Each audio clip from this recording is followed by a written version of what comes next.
దేవరహస్యాల్లో ఈరోజు నేను నా శ్వాస నా మనస్సు మొదటి భాగం అని చెప్తున్నారు. మరి ఈ శ్వాస జ్ఞానాన్ని అందుకుందామా? మనం అనుకునే విధంగా నువ్వు వేరు నేను వేరు అన్న తత్వం ఉన్నప్పుడు జర్మనీ వేరు, ఇండియా వేరు, అమెరికా వేరు అని ఏదో ఒక భావం ఉండేది. కానీ ఇప్పుడు భూమి అనేది ఒకటే భావం. మరి డిజిటల్ ద్వారా, ఈ టెక్నాలజీ ద్వారా మనం ఎక్కడ ఉన్నా కలుసుకోగలుగుతాము. అలాగే ముందుగా పితామహ బ్రహ్మర్షి సుభాష్ పత్రిజీకి నా హృదయపూర్వక పాదాభివందనములు. మరి ప్రపంచంలో ఉండే పిరమిడ్ మాస్టర్స్ అందరికీ నా హృదయపూర్వక వందనములు. ఈ మనసు అనేది చెప్పుదామని ప్రయత్నం చేశాను, కానీ సార్ ఆపేశారు. ఎందుకని అంటే ఏ సమయంలో ఏ శబ్దాన్ని, ఏ జ్ఞానాన్ని రిసీవ్ చేసుకోవటానికి సిద్ధంగా ఉన్నారో అప్పుడు మనలో నుంచి అది బయటికి వస్తుంది. ఇది మాత్రం వాస్తవం. ఇప్పుడు అందరూ ఎంతోమంది పిరమిడ్ మాస్టర్స్ రెడీ అయ్యారు. అక్కడ నేను చెప్పటం మీరు వినటం ఏం లేదు. ఇది మన అందరిలో ఉండేదే. మన మనసు మనకు తెలియదు. కాబట్టి ఈ మనసుని పరిశుద్ధం చేసుకుంటేనే సమస్తము శుద్ధి అవుతుంది. మనసుతోటే గందరగోళాలన్నీ ఏర్పడుతున్నాయి. అందుకని దీనిని ఈరోజు విన్నటువంటి పిరమిడ్ మాస్టర్స్ క్రియేటర్స్ నా దేవుళ్ళందరూ పరిశుద్ధమైపోదురుగా కానీ హృదయపూర్వకంగా నేను కోరుకుంటున్నాను. తదాస్తు తదాస్తు తదాస్తు అండి. విశ్వశక్తి అంటే మనం చేతులు కట్టేసుకొని, కాళ్ళు కట్టేసుకొని, నోరు కట్టేసుకొని, ఆలోచనలు కట్టేసుకొని శ్వాస మీద ధ్యాస పెట్టినప్పుడు బ్రహ్మరంధ్రం ద్వారా లోపలికి వెళ్ళేది విశ్వశక్తి. ఇక్కడ ఏం చెప్పారు? ఆలోచనని కట్టేసుకొని, వచ్చేటటువంటి ఆలోచనని కట్టేసుకొని మనసుని కట్టేసుకోమని చెప్పలేదు. మనసుని మనం కట్టేసుకోలేము, కానీ మనసులో నుండి వచ్చే ఆ ఆలోచనను మనం ఆపగలము. ఆ టెక్నిక్ ఇచ్చారు ముందు. ఆలోచన ఆపివేసినప్పుడు మొత్తం ఖాళీ అయిపోతుంది. ఖాళీ అయినప్పుడు మాత్రమే ఇంకొకటి కొత్తది పాత్రలోకి రావటానికి సిద్ధమవుతుంది. ఇవన్నీ ఖాళీ చేయటానికి వేళల్లో వేళ్ళు పెట్టుకొని కళ్ళు మూసుకోవటం, మాట్లాడకుండా ఉండటం, వినకుండా ఉండటం, నిశ్శబ్దంగా ఉండటం, ఇదంతా ఏంటంటే ఆలోచనలు ఖాళీ చేయటానికి. అప్పుడు ఆ విశ్వశక్తి ఈ బ్రహ్మరంధ్రం ద్వారా లోపలికి వెళుతుంది. ఈ మనసు పొరలు పొరలుగా భూగోళం కంటే 1000 రెట్లు ఎక్కువగా ఉంది. భూగోళం కంటే 1000 రెట్లు అయినటువంటి మనసు ఇందులో ఉందని ఏ రోజైనా అనుకున్నామా? మనసు పదార్థం కాదు కదా, తరంగం. కాబట్టి అది ఎంతైనా చుట్టుకొని ఉంటుంది. కానీ అది ఎక్కడ ఉంది? ఈ పదార్థంలోనే ఉంది, ఈ శరీరంలోనే ఉంది, ఈ తలలోనే ఉంది. అంతటి దాన్ని మనం శుభ్రం చేసుకోవాలంటే మన వల్ల కాదు.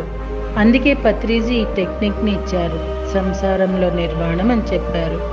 పత్రిజీకి పరిశోధన చేయటానికి ఒక యుగం పట్టింది.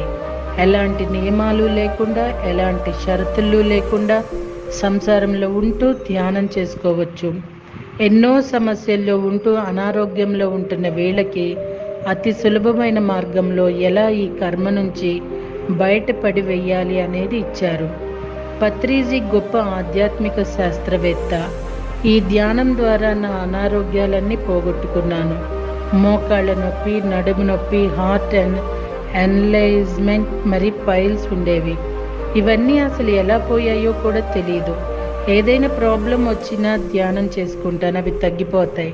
కానీ మళ్ళీ మళ్ళీ ఎందుకు ఇబ్బందులు వస్తున్నాయి?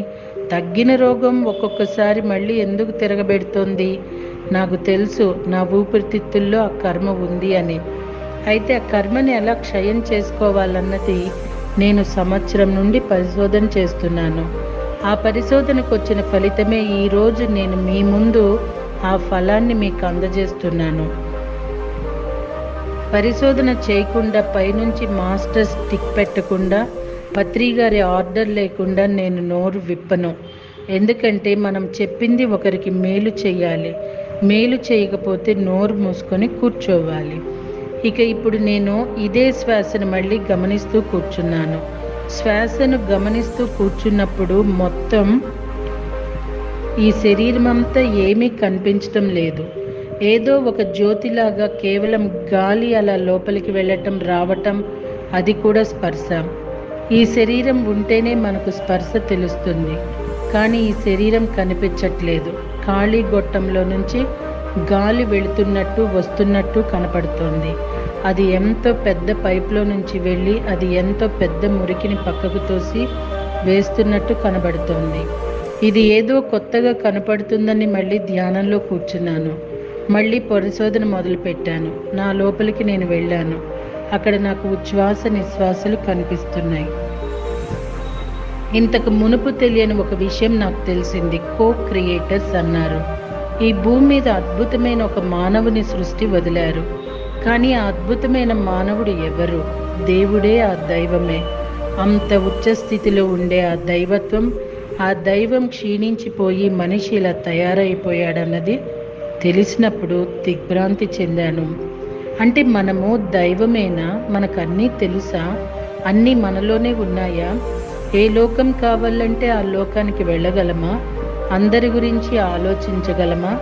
మరి అన్నీ ఉండి ఈ ఏడుపు దేనికి? ఈ రోగాలేంటి? మొత్తం లోపల కర్మలు ఉండిపోయి అలా తయారయ్యారు. నేను ఎవరిని, ఏమిటి అని తెలుసుకోవాలని ఒక ప్రయత్నం కూడా చేయలేదు. అలాంటి స్థితిలో ఉన్న నాకు ఒక ప్రశ్న వచ్చింది. ఎలా ఇవి సృష్టించబడుతున్నాయి అని ఒకసారి నేను పత్రి గారిని అడిగాను. ఇవన్నీ ఏంటి సార్? ఇవన్నీ భూమి మీద ఎందుకున్నాయి అని. ఏమిటని అంటే, దైవం ఒక మంచి కార్యక్రమం కోసం భూమి మీద సృష్టిని సృష్టిస్తే ఈ మానవుడు పనికిరాని చెత్తనంతా క్రియేట్ చేశాడు. వాళ్ళు క్రియేట్ చేసింది ఈ చెత్తంతా అన్నప్పుడు నాకు ఆ రోజు అర్థం కాలేదు. కానీ ఈరోజు తెలిసిన తర్వాత ఇది నేను చెప్పకుండా ఉండలేకపోతున్నాను. లోపలికి వెళ్ళే గాలి మనకి ఆక్సిజన్ ఇస్తోంది. అదే గాలి మళ్ళీ కార్బన్ డైఆక్సైడ్ వదులుతోంది. ఈ గాలే లోపలికి వెళ్ళి ప్రాణశక్తినిచ్చి గుండె కొట్టుకోవటానికి ఉపయోగపడుతుంది. మళ్ళీ ఇదే గాలి మనకి పనికి రాకుండా బయటకు వస్తుంది. ఏది పనికి రాకుండా తీసుకువస్తుంది? ఒకే గాలి లోపలికి వెళ్ళి ఇంత ప్రాణశక్తి మనకి ఇచ్చినప్పుడు మళ్ళీ కార్బన్ డైఆక్సైడ్ ఎలా వస్తుంది? లోపలుండే ఈ మురికిని బయటికి తెస్తోంది. అది మనకి పనికిరాదు, చెట్లకి పనికొస్తుంది. అది తర్వాత పాయింట్. కానీ ఇప్పుడు నేను చూస్తూ ఉన్నప్పుడు ఎంతో పెద్ద గొట్టం ద్వారా బయటికి వెళ్ళి దగ్ధమైపోతుంది. ఏమిటిది? ఎక్కడి నుండి వెళ్తుంది అని చూస్తూ ఉంటే నాకు ఒక దృశ్యం కనిపించింది. నేను ఎక్కడో క్లాస్ చెప్తున్నట్టు ప్రపంచ దేశాల్లో ఎవరెవరో ఉన్నారో నాకైతే తెలియదు. కానీ మరి ఎంతమంది మానవ శరీరాలు తీసుకున్నటువంటి దేవతలు కానీ, తమని తాము మర్చిపోయినటువంటి దేవుళ్ళు కానీ, తమను తెలుసుకున్నటువంటి దేవుళ్ళు కానీ, అందరూ ప్రపంచం మొత్తం ఒక్కసారిగా నాకు కనిపించారు. ఎలా కనిపించారంటే, రూపాలు కాదు, శరీరాలు కాదు, జ్యోతులు వెలిగిపోతూ చక్కగా కనపడుతున్నాయి. ఆ జ్యోతులకి చుట్టూ వాళ్ళ పేర్లు కనబడుతున్నాయి. ఎన్నో భాషల్లో ఉన్నాయి. ఈ ప్రపంచంలో తెలియని భాషతో సహా పేర్లు కనబడుతున్నాయి. ఈ రోజున ఇంతమంది జ్యోతులు వాళ్ళ మనశుద్ధి అవ్వడానికి, మనసులో ఉండేటటువంటి కల్మషాలన్నీ పోయి ఆ జ్యోతిలాగా వెలిగే రోజు వచ్చింది.